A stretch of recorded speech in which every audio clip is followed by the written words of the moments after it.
اعوذ باللہ من الشیطان الرجیم بسم اللہ الرحمن الرحیم۔ وضاحت آیت نمبر 48 سورۃ الانعام۔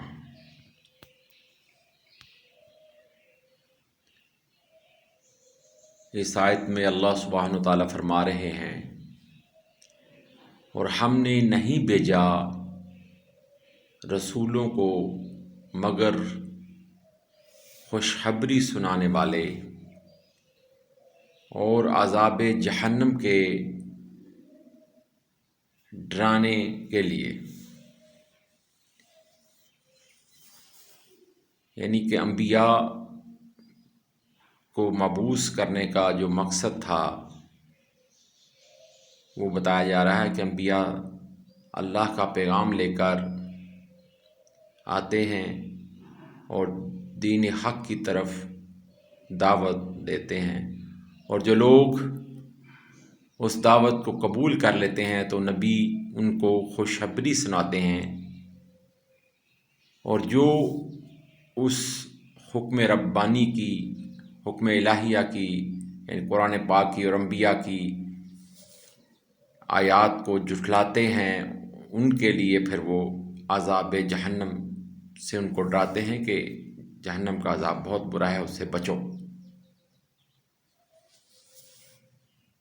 تو جو ایمان لائے اور پھر اس کے بعد، اس دعوت کے بعد جو ایمان لے آئے اور اپنے آپ کو سنوار لیا، تو ان پر کوئی خوف نہیں ہوگا، کسی چیز کا خوف نہیں ہوگا، اور نہ ہی وہ غمگین ہوں گے۔ اور جن لوگوں نے جھٹلایا ہماری آیتوں کو، اللہ کی نشانیوں کو اور قرآن پاک کے آیات کو، اور ان کا تمسخر اڑایا، مذاق اڑایا، ان کو بسبب اور بوجہ ان کی نافرمانی کے ان کو عذاب کی وعید سنائی جا رہی ہے، اور اس کے عذاب بوجہ اس کے حکم کے، یعنی رب کے حکم کے، وہ حکم کے نافرمان تھے، اس لیے ان کو بتایا جا رہا ہے کہ جو اللہ تعالیٰ کے حکم کو نہیں مانتے ان کے لیے عذاب ہے۔ انہیں عذاب ایسے ہی پہنچے گا جیسے زندہ کو تکالیف کا احساس ہوتا ہے۔ استغفر اللہ۔ ان کی حکم عدولی کے بدلے کے سبب، ان کے فسق کے باعث، اطاعت الہیہ سے نکل جانے کے باعث اور کفر میں داخل ہونے کے باعث انبیاء کرام علیہم السلام تشریف آوری کا اصلی مقصد یہی ہے کہ وہ لوگوں کو برے کاموں سے روکیں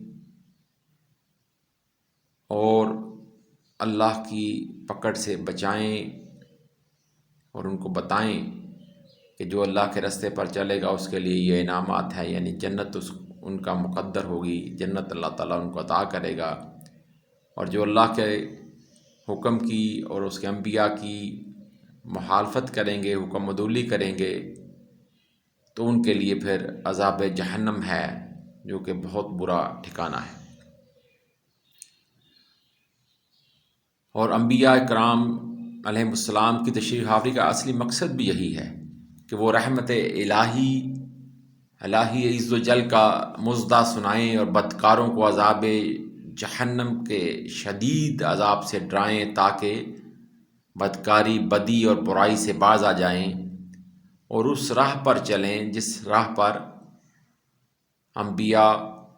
اور مرسلین جو بھیجے گئے ہیں ان کے راستے پر چلیں۔ اس لیے فرمایا گیا کہ میں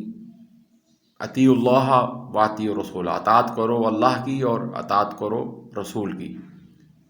پھر دوسری جگہ فرمایا گیا میں یطیع الرسول، جس نے اطاعت کی رسول کی، فقد اطاع اللہ، اس نے اطاعت کی فقط اللہ کی۔ اسی میں ان کی نجات ہے۔